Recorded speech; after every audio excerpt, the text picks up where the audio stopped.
زندہ رہنے کے لیے شہ کی اذان کافی ہے، بس ہمیں فاطمہ زہرا کی دعا کافی ہے۔ اس کی عزت و جلال کے آگے سر جھکانے، اس کی معصیت سے حفاظت حاصل کرنے اور اس سے مدد مانگتا ہوں، اس کی کفایت و دستگیری کا محتاج ہونے، اور جسے وہ ہدایت کرے وہ گمراہ نہیں ہوتا، جسے وہ دشمن رکھے اس کا کوئی ٹھکانہ نہیں، جس کا وہ کفیل ہو وہ کسی کا محتاج نہیں ہوتا۔ درود ہو محمد اور ان کی آل پر جو وجہ تخلیق کائنات بنے۔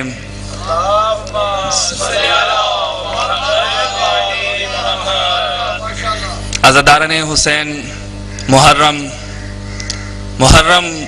خون پر، خون کا شمشیر پر فتح کا مہینہ ہے۔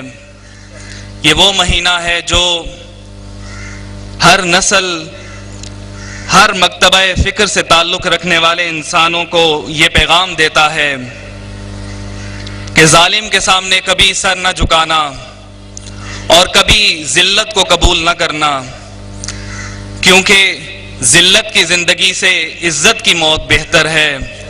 یہی وجہ ہے کہ امام عالی مقام حضرت امام حسین علیہ السلام یہ فرماتے ہیں کہ یزید نے مجھے دو راہے پر کھڑا کر دیا، ایک طرف عزت کا راستہ ہے اور ایک طرف ذلت کا راستہ ہے، اور پھر فرماتے ہیں کہ ہیہات من الذلہ، یعنی ذلت ہم سے دور ہے۔ بر محمد وآل محمد بلند تر صلوات۔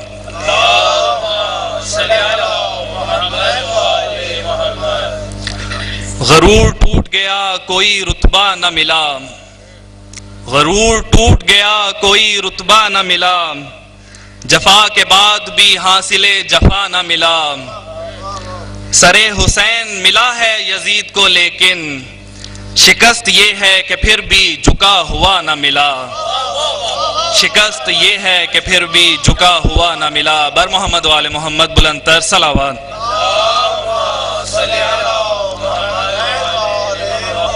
التماس ایک سورہ فاتحہ کے لیے برائے سال ثواب قاری محمود الحسن۔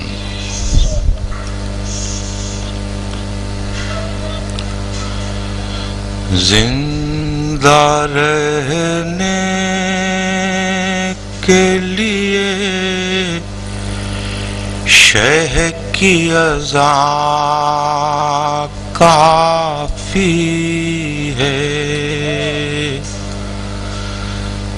زندہ رہنے کے لیے شہ کی اذان کافی ہے، بس ہمیں فاطمہ زہرا کی دعا کافی ہے، چاہے کتنی مخالف ہو زمانے کی ہوا، چاہے کتنی مخالف ہو زمانے کی ہوا، ہم کو عباس کے پرچم کی ہوا کافی ہے۔ صلوات بر محمد۔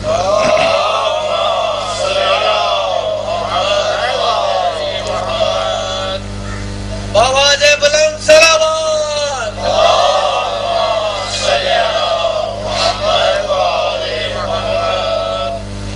4 مصرے مزید ہدیہ سماعت کر رہا ہوں۔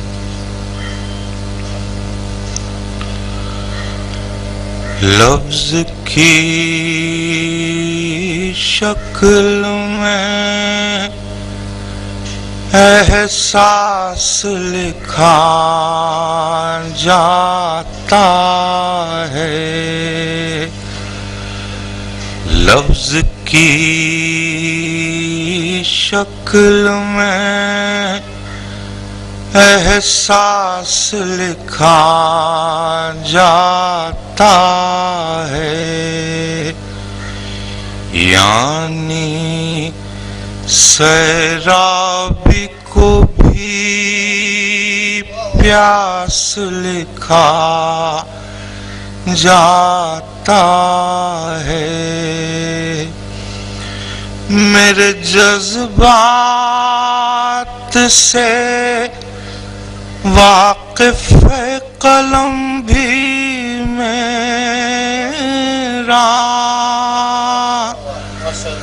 میرے جذبات سے واقف ہے قلم بھی میرا، میں وفا لکھوں تو عباس لکھا جاتا ہے۔ صلوات پر محمد۔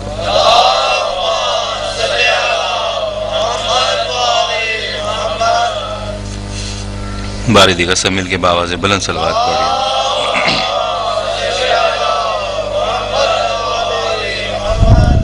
تعمیل حکم میں 4 مصرے اور ہدیہ سماعت کر رہا ہوں۔ باری دیگر باواز بلند صلوات پر محمد والے۔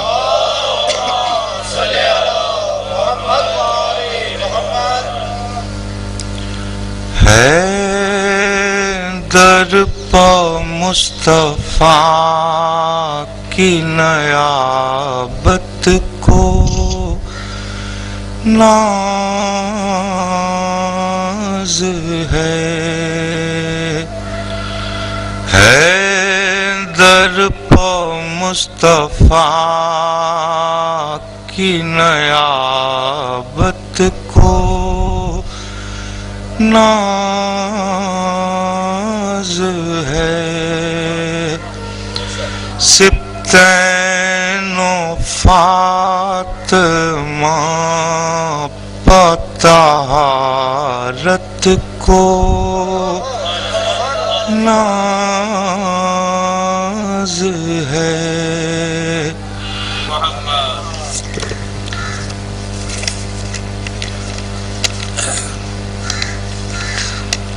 مومنین کرام، بہت سے سوالات ایسے ہوتے ہیں کہ اکثر ایام محرم میں ہم سے سوال کیا جاتا ہے کہ یہ محرم کرنا کیوں ضروری ہے، اور شاعر نے اس کو اپنے الفاظ میں بیان کیا ہے، آپ کی سماعتوں کی نظر۔ راہ نجات میں خورشید زندگی کے لیے، راہ نجات میں خورشید زندگی کے لیے، بقا کے واسطے خالق کی بندگی کے لیے، جہالتوں کے اندھیروں میں روشنی کے لیے حسینی شمع جلانا بہت ضروری ہے، غم حسین منانا بہت ضروری ہے۔ وہ جسم اصغر معصوم کا تبسم ہے، وہ جسم اصغر معصوم کا تبسم ہے، وہ جسم اشکوں کا سیلاب ہے تلاطم ہے، وہ جسم آخری شبیر کی صدا گم ہے، وہ داستاں سنانا بہت ضروری ہے، غم حسین منانا بہت ضروری ہے۔ یہ وہ حسین ہے جو فخر ابن آدم ہے، یہ وہ حسین ہے جو فخر ابن آدم ہے، کہ جس کے زیر قدم رفعت دو عالم ہے، اسی حسین کے غم میں یہ شور ماتم ہے، یہ بات سب کو بتانا بہت ضروری ہے، غم حسین منانا بہت ضروری ہے۔ وہ جس نے دین بچایا ہے کربلا آ کر، وہ جس نے دین بچایا ہے کربلا آ کر، وہ جس نے آخری سجدہ کیا ہے تہے خنجر، وہ جس کے در پہ فرشتے جھکا رہے ہیں سر اس کے در پہ جھکانا بہت ضروری ہے، غم حسین منانا بہت ضروری ہے۔ وہ بھوک، وہ پیاس، وہ برچھی، وہ سینہ اکبر، وہ مشک، وہ بازو کٹے جو دریا پر،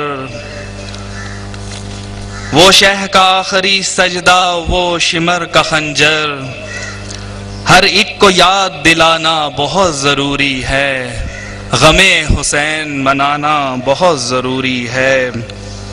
خاموش آل محمد کا آج ڈیرا ہے، بلا کا شام غریبہ میں ایک اندھیرا ہے، رسول زادیاں اور خاک پر بسیرا ہے، عزا کا فرش بچھانا بہت ضروری ہے، غم حسین منانا بہت ضروری ہے۔ وہ 6 ماہ کے علی اصغر جنہیں پانی نہ ملا، وہ نوجوان علی اکبر جنہیں پانی نہ ملا، وہ کربلائے 72 جنہیں پانی نہ ملا، سبیل ان کی لگانا بہت ضروری ہے، غم حسین منانا بہت ضروری ہے۔ حسین ہی تو سہارا ہے آدمی کے لیے، حسین ہی تو سہارا ہے آدمی کے لیے، حسین ہی کی ضرورت ہے زندگی کے لیے، عروج عزم حسینی کو برتری کے لیے نشان راہ بنانا بہت ضروری ہے، غم حسین منانا بہت ضروری ہے۔ بر محمد و آل محمد، صلوات بر محمد و آل محمد۔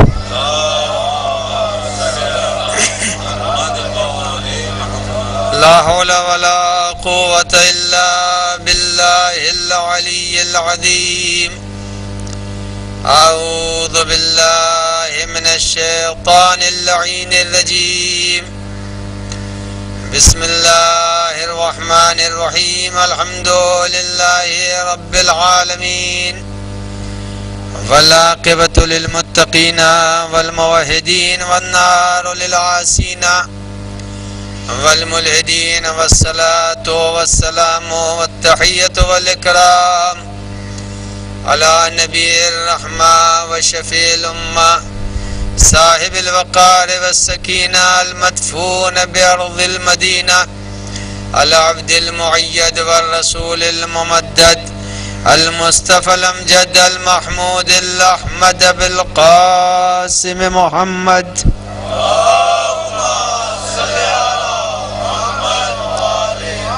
وعلى ابن عمه ووزيره ووصيه وخليفته، نور الأنوار حجج الجبار، والد الأئمة الأطهار، قسيم الجنة والنار، المولود في البيت ذي الأستار، إمام المشارق والمغارب، الذي يحبه فرض على الحاضر والغائب، غالب كل غالب، علي ابن أبي طالب،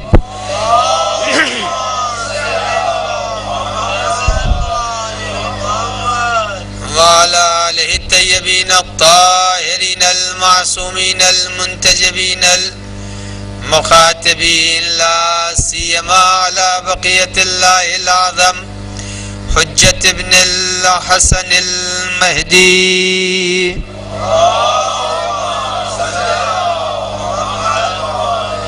روحي وأرواح العالمين له الفداء، واللعنة الدائمة الباقية على أعدائهم أجمعين من يومنا هذا إلى قيام يوم الدين، أما بعد، فقد قال الله الحكيم في كتابه الكريم: بسم الله الرحمن الرحيم، واعتصموا بحبل الله جميعا ولا تفرقوا، صلوات بر محمد وآل محمد۔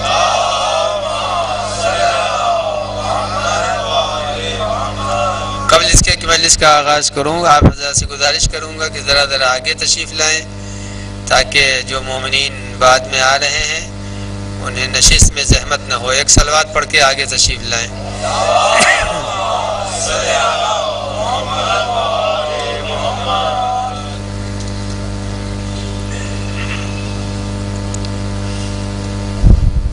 ایک اور صلوات پڑھ دیں. محمد و آل محمد.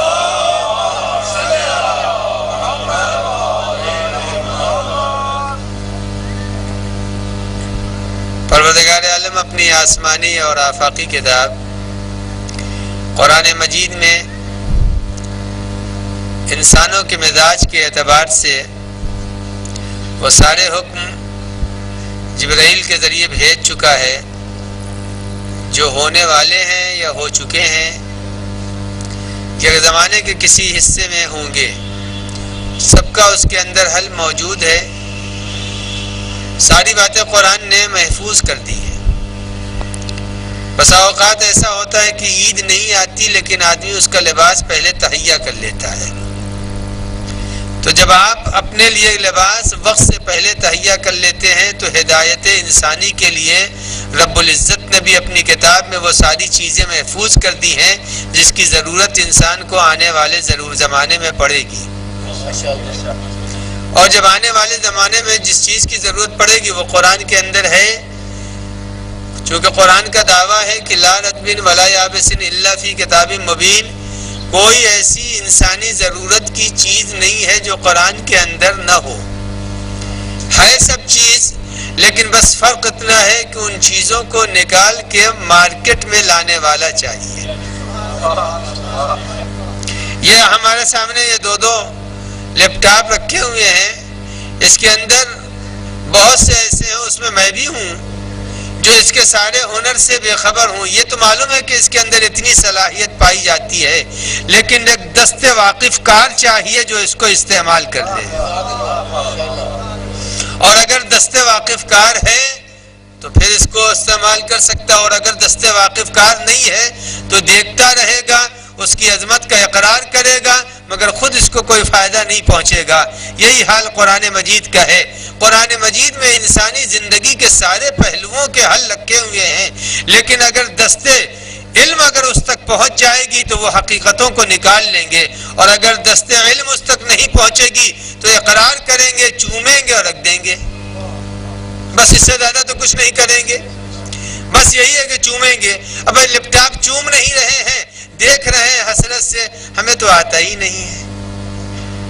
تو عزیزان گرامی, قرآن نے زندگی کے ہر شعبے کا ایک حل رکھا ہے, اور جب حل رکھا ہے تو یوں اگر میں آپ سے کہوں کہ بیٹھ جائیے تو آپ لوگ کہیں گے بھائی بیٹھے تو ہیں, اب آپ کیا کہہ رہے ہیں بیٹھ جائیے. اگر کوئی کھڑا ہو تو اس کے لیے اچھا لگتا ہے کہ کہا جائے کہ آپ بیٹھ جائیے, تشریف لائیے. آپ پیچھے جو میں نے کہا آپ آگے تشریف لائیے.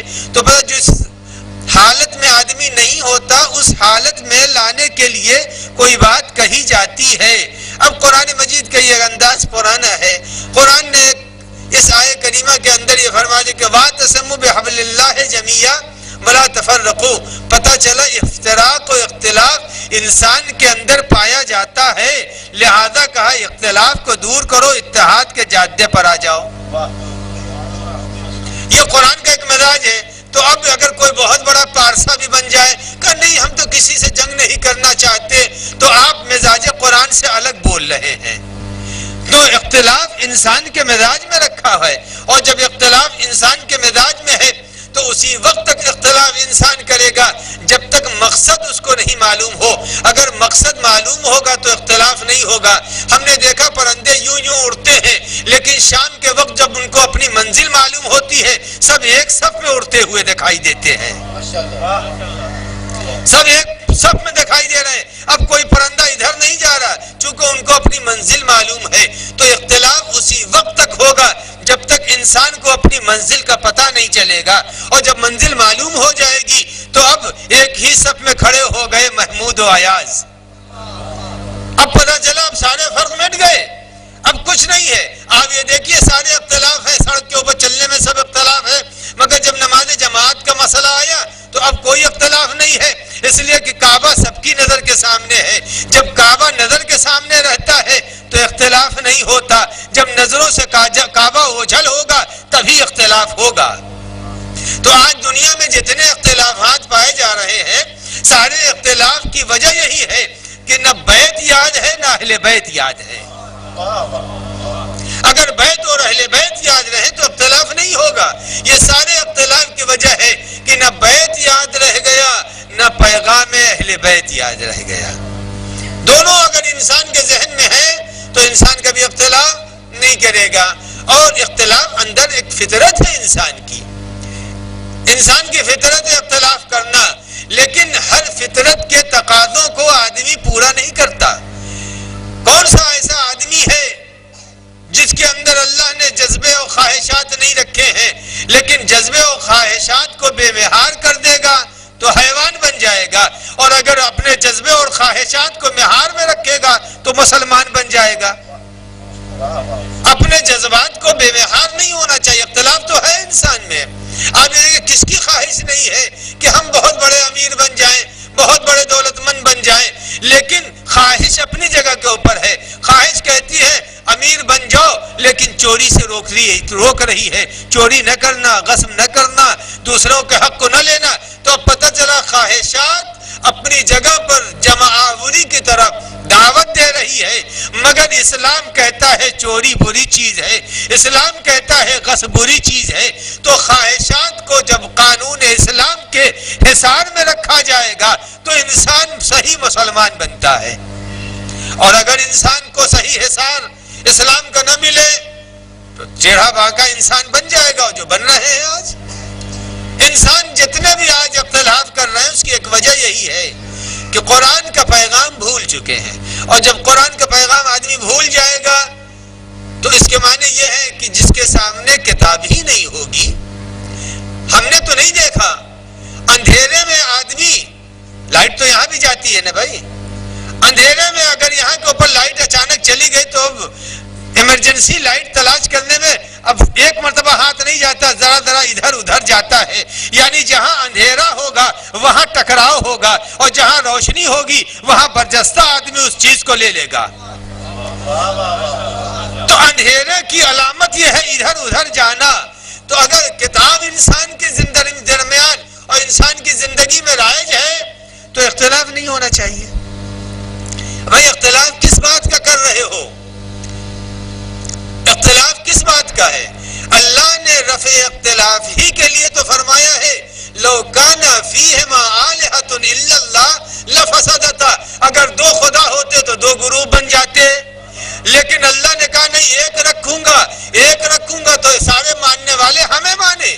اختلاف اس نے اپنی توحید ہی سے ختم کر دیا کہ اختلاف وہاں سے ہوگا جہاں توحید کامل نہیں ہوگی، اور جہاں توحید کامل ہوگی وہاں اختلاف نہیں ہوگا.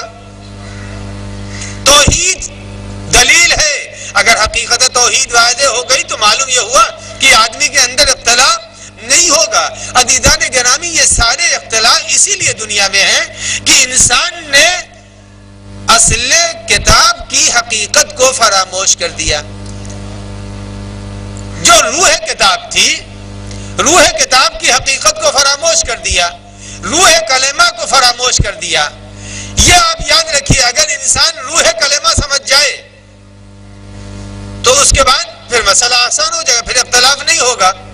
اب اختلاف کے لیے پہلے ضروری ہے ایک انکار پھر اقرار. اتحاد ہو نہیں سکتا، کلمہ کامل نہیں ہو سکتا جب تک انکار اور اقرار نہ ہو. جب انکار ہوگا اور اقرار ہوگا تو کلمہ کامل ہوگا. اگر رسالت کو کامل کرنا چاہتے تو پہلے انکار پھر اقرار کیجئے. ولایت کو اگر کامل کرنا چاہتے تو پہلے انکار پھر اقرار. اب یہ تو کہیں گے آپ کیا کہہ رہے ہیں، میں سمجھ نہیں رہا ہوں. بزرگ تو سب سمجھ گئے، بچے جو نہیں سمجھ رہے ہیں کہ کیا رہا ہوں ہے کیا. تو عزیز بھوکے مجمع کو سنانے کے لیے کچھ نہ کچھ تو مجھ کو بہرحال کچھ ایسی باتیں کر دوں تاکہ بھوکا مجمع توجہ سے سن لے.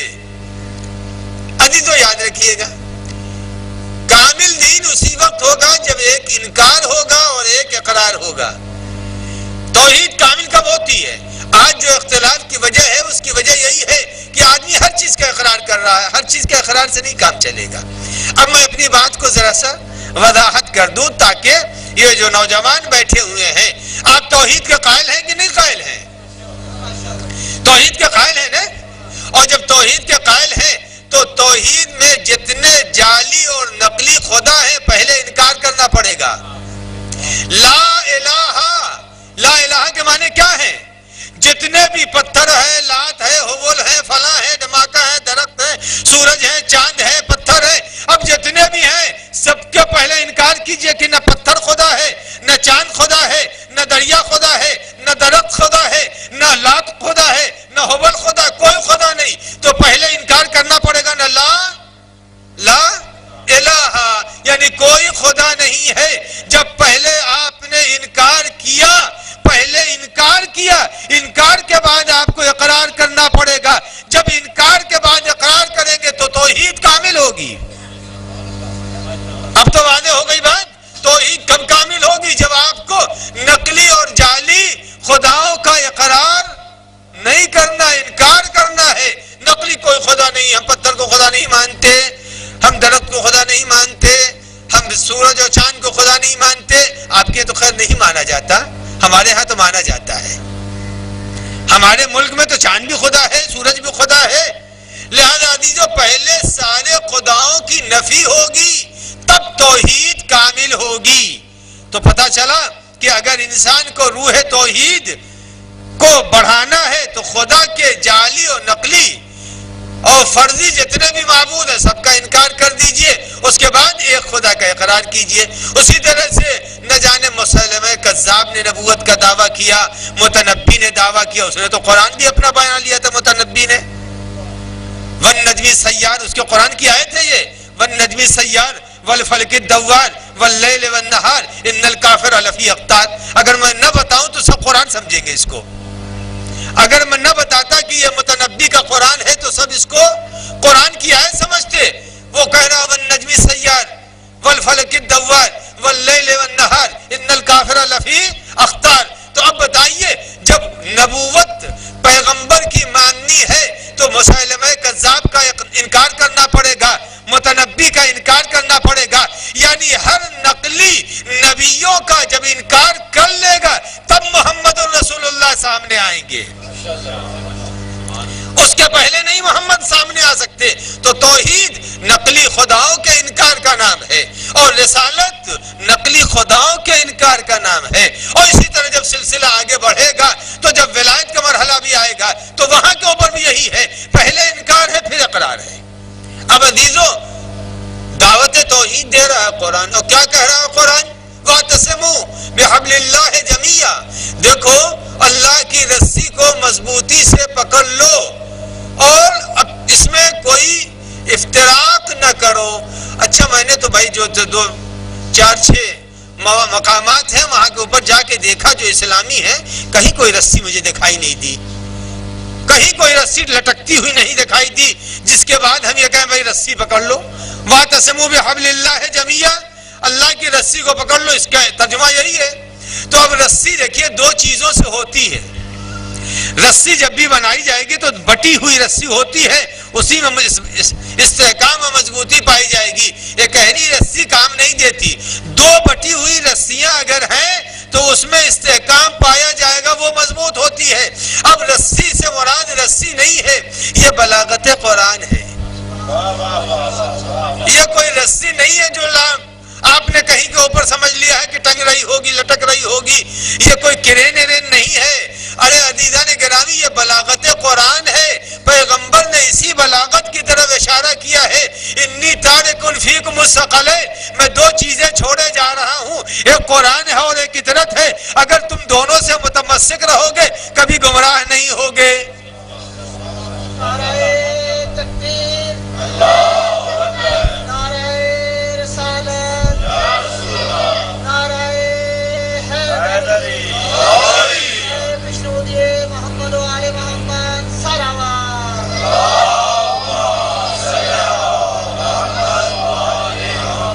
اچھا یہ پیچھے والے تو بالکل ہی فاقہ کش لگ رہے ہیں۔ محمد و آل محمد صلوات۔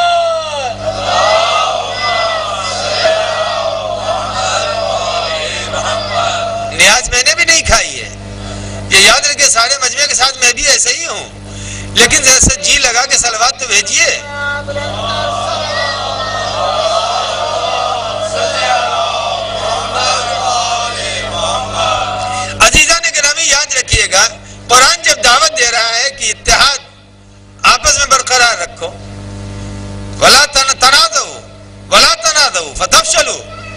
دیکھو یاد رکھنا آپس میں ٹکراؤ نہ ہونے پائے، فَتَفْشَلُوا تو فشل ہو جاؤ گے، یعنی تم کمزور پڑ جاؤ گے، اگر تم لڑے تو کمزور پڑ جاؤ گے، وَتَذْهَبَ رِيحُكُمْ اور تمہاری ہوا اور تمہاری ساکھ بگڑ جائے گی۔ یہ یاد رکھنا چاہیے آج کل اس زمانے میں مسلمانوں کو کم از کم قرآن کے پیغام پر عمل کرنا چاہیے اور مسلمانوں کو آپس میں لڑنا نہیں چاہیے۔ اگر مسلمان آپس میں اختلاف کرے گا تو پھر انسان کی قوت ہی مسلمان کی قوت گھٹ جائے گی۔ مجھے تاریخ میں ایک واقعہ پڑھ رہا تھا کہ دو بادشاہ تھے جو آپس میں لڑ رہے تھے اور دونوں ایک ہی قوم و قبیلے کے تھے، مگر دونوں آپس میں لڑ رہے تھے۔ اتفاق سے جب دونوں آپس میں لڑنے لگے تو ایک تیسرا بادشاہ جو تھا اس کے وزیروں نے اس سے کہا کہ بادشاہ سلامت آپس میں دونوں لڑ رہے ہیں، بہتر یہ ہے کہ اس وقت آپ حملہ کر لیجئے اور حملہ کر کے آپ اپنے ملک کو بڑھا لیجئے۔ تو بادشاہ نے کہا یہ نہیں ہونا چاہیے، وہ دونوں آپس میں لڑ تو رہے ہیں یقیناً، لیکن ہمارا حملہ فائدہ مند نہیں ہوگا۔ اب وزیر تو چاپلوس ہوتے ہی ہیں، اب وزیروں نے کہا نہیں سرکار آپس میں دونوں بادشاہ لڑ رہے ہیں، بہتر ہوگا اس وقت آپ حملہ کر دیں۔ بادشاہ نے کہا نہیں، ہم اس وقت ان دونوں کے اوپر حملہ نہیں کریں گے، اس لیے کہ ہمارا تجربہ یہ بتاتا ہے کہ ہمارا حملہ ناکام ہو جائے گا، ہمارا حملہ ناکام ہو جائے گا۔ اب بادشاہ نے ایک دن کام یہ کیا کہ ایک چھوٹے سے کھانے میں پلیٹ میں طبق میں اس نے کھانا رکھ دیا، دو کتوں کو چھوڑ دیا۔ اب دونوں کتے آپس میں لڑنے لگے کھانے کے لیے، اور جب لڑنے لگے تو بادشاہ نے کہا دونوں کتوں کو دیکھ رہو لڑ رہے ہیں اور ابھی ہم ان کو متحد کر دیتے ہیں۔ کیسے متحد ہوں گے؟ اس نے فوراً ایک لومڑی چھوڑ دی، جیسے ہی لومڑی کو چھوڑا ہے دونوں ہو گئے ادھر، اور اس کے بعد اپنے اختلاف کو بھول گئے۔ عزیزان گرامی یاد رکھنا چاہیے اس وقت کی بڑی لومڑی سامراج ہے، وقت کی بڑی لومڑی سامراج ہے جو مسلمانوں کو لڑا رہا ہے، اسلامی ملکوں میں اختلاف پیدا کر رہا ہے، کسی کو آئٹم دے رہا ہے، کسی کو جنگی اسلحے دے رہا ہے اور صلح کی باتیں بھی کر رہا ہے۔ اس وقت سب کو چاہیے متحد ہو جائے اور سامراج کے خلاف اٹھ کھڑے ہوں۔ مسلمان کو مسلمان کے خلاف نہیں جنگ کرنا چاہیے، مسلمان سے مسلمان کے خلاف جنگ کرنا اس کے معنی ہے کہ اس کے پاس ابھی شعور نہیں ہے۔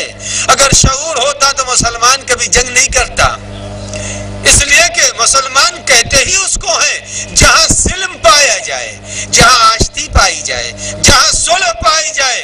اور میں یہ دعوت دے رہا ہوں، عام سی دعوت ہے، یہ میں قطعاً نہیں کہہ رہا ہوں کہ سارے شیعہ سنی ہو جائیں، اور میں یہ کہہ رہا ہوں سارے سنی شیعہ ہو جائیں، نہیں، سنی سنی رہے، شیعہ شیعہ رہے، مگر ہمارے اس وقت کے اس بیان کے مفہوم کو سمجھے۔ شیعہ سنی نہیں ہو سکتا، سنی شیعہ بھی نہیں ہو سکتا۔ عزیزو سب اپنے اپنے عقیدے پر باقی رہے۔ یہ بتائیے یہ ہمارے ہاتھوں میں 5 انگلیاں ہیں نہیں ہے؟ انگلی ہے، اس کا الگ نام، اس کا الگ نام، اس کا الگ نام، اس کا الگ نام، یہ سب بکھری ہے، سب کی الگ الگ ایک شخصیت ہے، سب کی ایک الگ حیثیت ہے، لیکن جب لقمہ اٹھانے کی بات آئی تو اب سب برابر ہو گئی۔ لقمہ اٹھانے کے وقت اب یہ چھوٹا بڑا تفاوت مل گیا اور سب ایک ہو گئی، اور جب ایک ہو گئی تو اسی وقت سارے مسلمانوں کو اپنے عقیدوں میں رہتے ہوئے جب سامراج اور دشمن کا مقابلہ کرنا پڑے سب اتنا متحد ہو جائے کہ دشمن کو پیچھے ہٹنا پڑ جائے۔ تو اب یہ نہیں مراد ہے کہ اتحاد سے مراد میری یہ ہے کہ سب اپنے عقیدوں کو ہوا کر دیں اور ہو جائے مسلمان، نہیں، مسلمان تو ہے ہی ہے۔ مسئلہ یہ کہ اپنے چھوٹے چھوٹے اختلاف، یہ چھوٹی بڑی انگلیاں جب ملتی ہیں تو برابر ہو جاتی ہیں، اور اگر آپ کو چاہیے تو لگا لیجئے اس کے اندر کاغذ اور ساری انگلیوں کو برابر کر دیجئے۔ ایک صلوات پڑھ دے محمد و آل محمد۔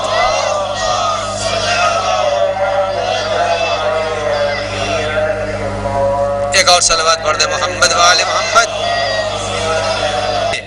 کہ سب ایک ہو، نہیں، اپنے اپنے عقیدے پر سب رہیں، اس لیے کہ ہم نے یہ دیکھا ہے مرحوم محدثین نے بہار میں لکھا کہ سلمان کا جو مرتبہ عقیدہ تھا وہ ابوذر کے پاس نہیں تھا، یعنی عقیدوں کے اختلاف کے باوجود سب صحابی پیغمبر کہے جا رہے تھے اور ایمان کے 10 درجے اور 9 درجے کے اوپر اگر اختلاف عقیدہ کے بعد مسلمان تھے، تو آج اگر اختلاف عقیدہ ہے تو اس کے باوجود آدمی کو جنگجو نہیں بننا چاہیے۔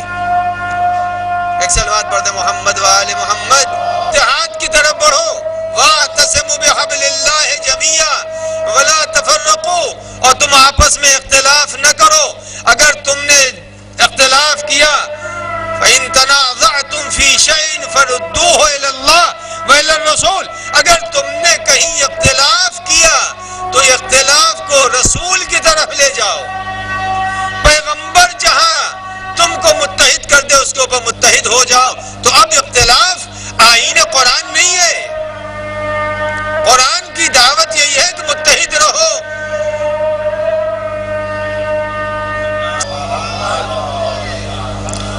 ایک اور صلوات اس سے بہتر۔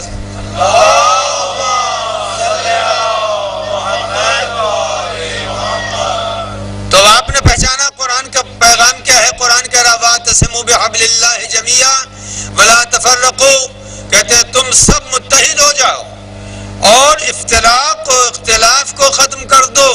تو اب ہماری بات ذہنوں میں رہنی چاہیے کہ اختلاف اور اتحاد یہ دو دعوتیں ہیں کہ اختلاف نہ کرو، اتحاد کرو۔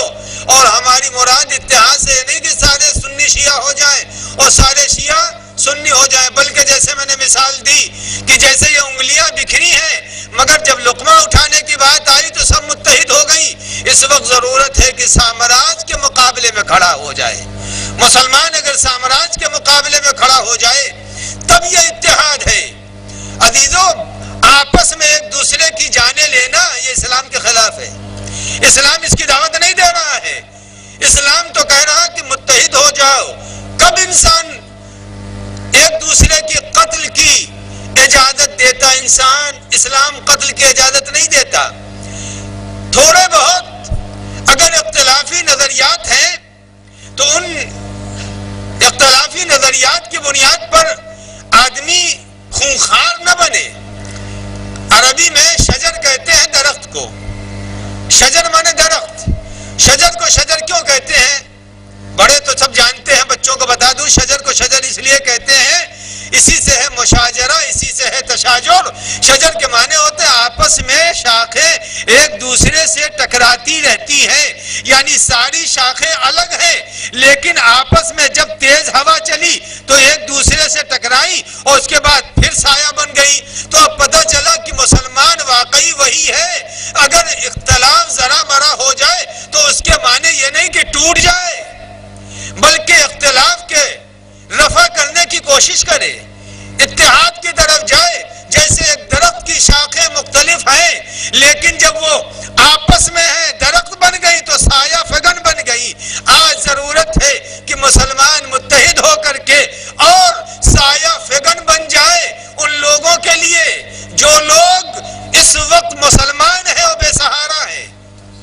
جیسے ایک درخت مسافر کو سایہ دے دیا کرتا ہے، اسی طرح سے آج مسلمان کو نادار، غریب، مفلسوں کو سہارا دینے کی ضرورت ہے، کسی کے سہارے کو چھیننے کی ضرورت نہیں ہے۔ اگر آدمی سہارا چھین لے، بم بلاسٹ ہو رہے ہیں تو اس کے معنی یہ ہوئے کہ سہارے ٹوٹ رہے ہیں۔ جس کے گھر کی جانیں جا رہی ہیں اس کا سہارا ٹوٹ رہا، یہ اسلام اس کی اجازت نہیں دیتا۔ اسلام کہتا ہے تم متحد رہو۔ اور میں بارہا کہتا ہوں کہ شیعہ سنی اپنی جگہ پر رہیں۔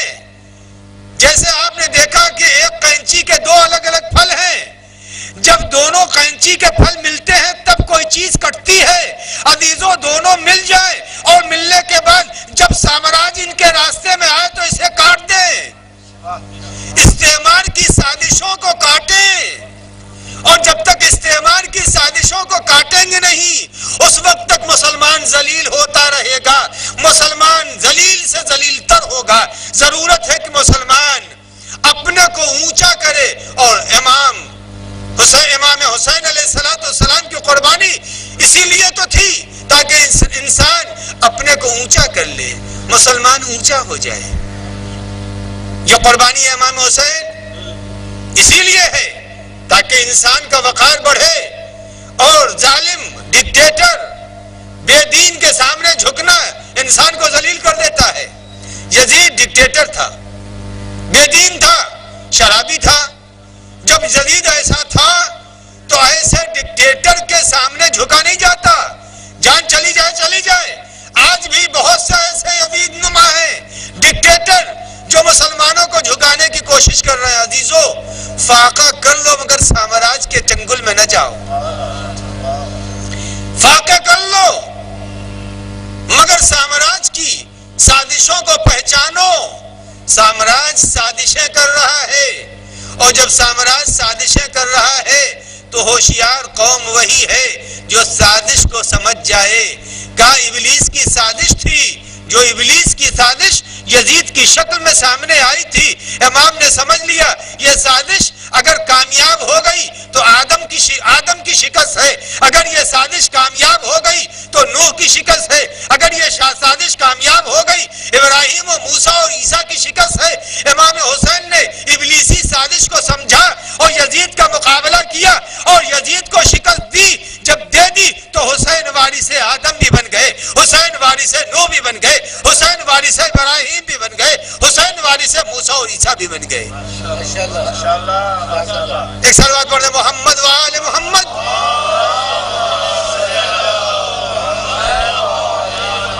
تو قرآن کا پیغام یہ ہے وَاعْتَصِمُوا بِحَبْلِ اللَّهِ جَمِيعًا، کہ اللہ کی رسی کو مضبوطی سے پکڑ لو۔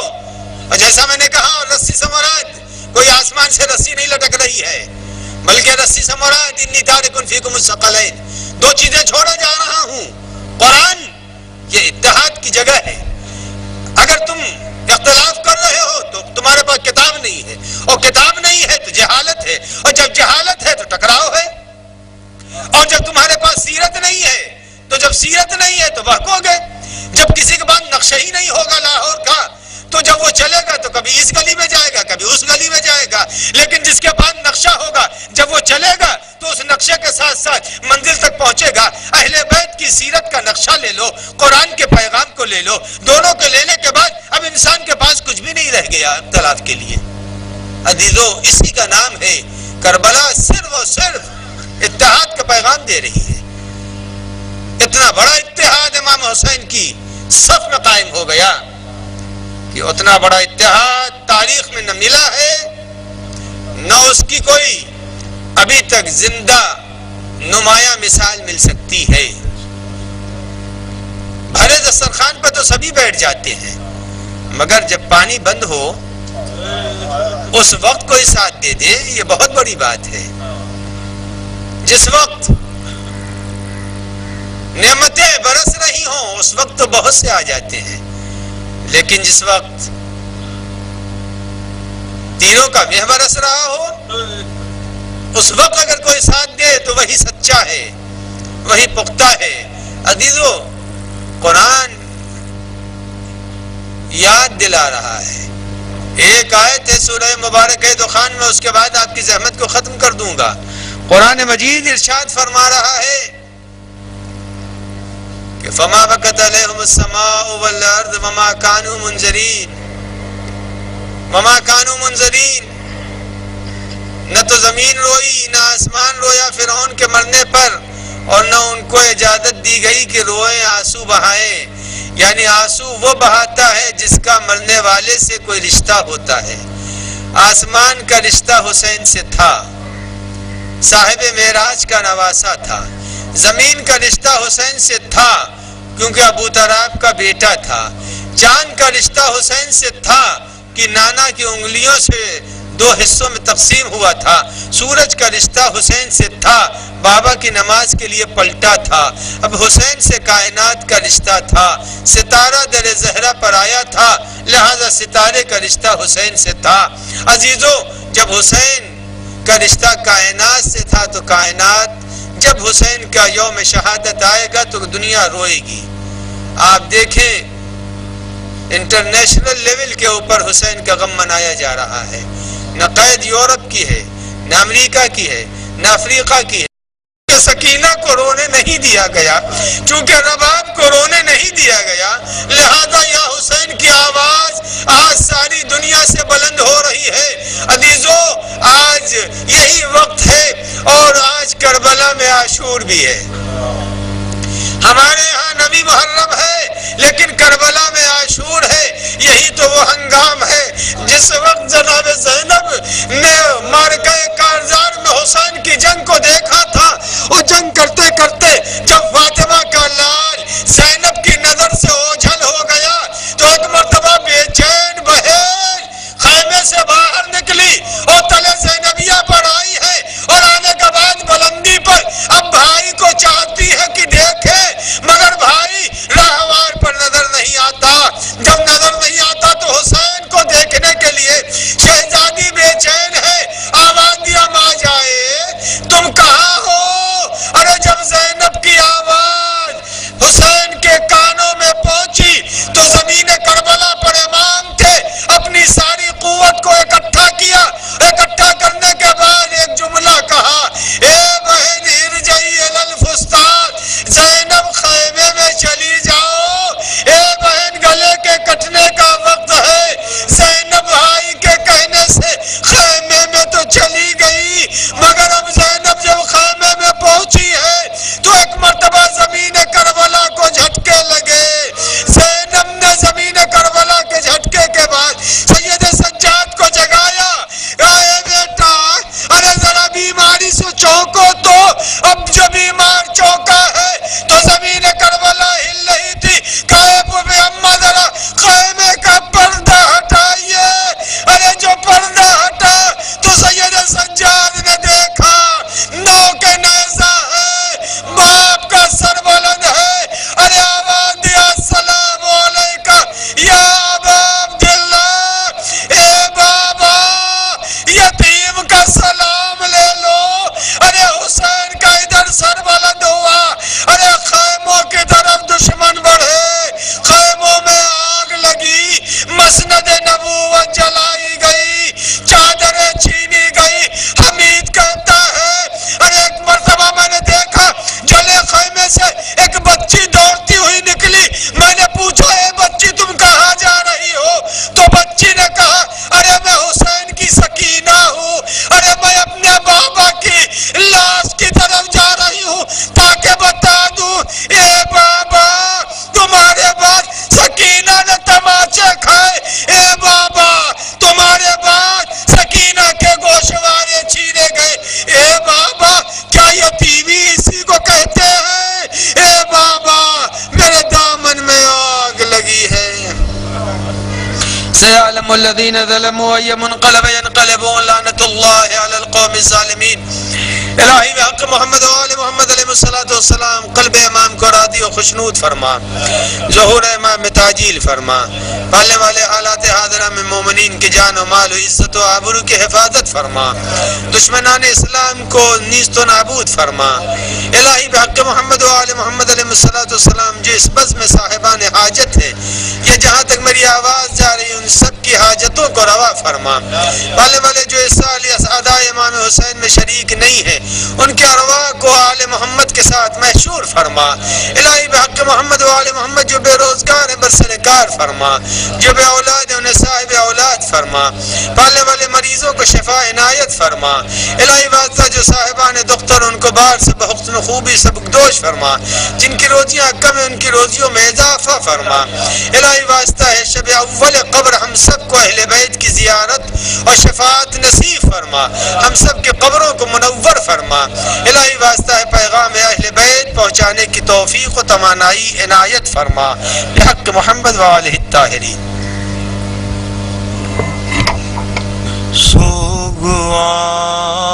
سوگواروں کا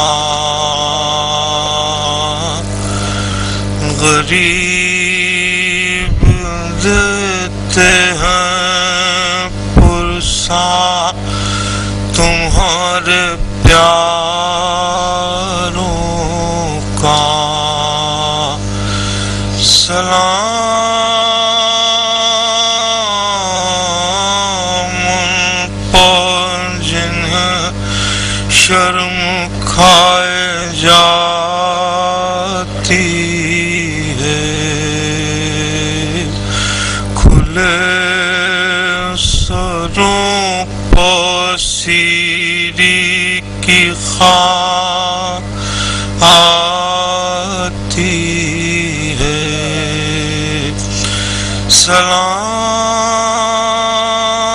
سلام بھیجتے ہیں اپنی شہزادی پر کہ جن کو سونپ گئے مرتے وقت گھر سرور مسافرت نے جسے بے بسی دکھلائی نثار کر دیے بچے نہ بچ سکا بھائی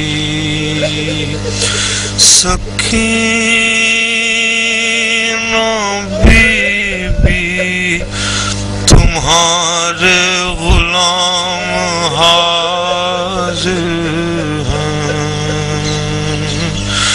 بجھے جو پیاس تو اشکوں کے جام حاضر ہیں یہ سن یہ حشر یہ صدمے نئے نئے بی بی کہاں پا بیٹھی ہو خیمے تو جل گئے بی بی زمین گرم یتیمی کی سختیاں بی بی وہ سینہ جس پا کے سوتی تھی اب کہاں بی بی ابھی کلیجے میں ایک آگ سی لگی ہوگی ابھی تو گود کی گرمی نہ کم ہوئی ہوگی نہ اس طرح کوئی کھیتی ہری بھری اجڑی تمہاری مانگ بھی اجڑی ہے کوکھ بھی اجڑی نہیں لعینوں میں انسان کوئی خدا حافظ درندے اور یہ بے وارسی خدا حافظ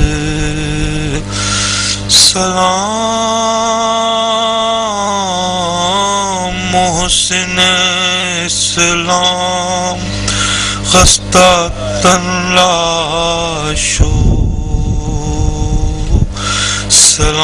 سلام تم پر شہیدوں کے بے کفن لاشو بچے تو اگلے برس ہم ہیں اور یہ غم پھر ہے جو چل بسے تو یہ اپنا سلام خیر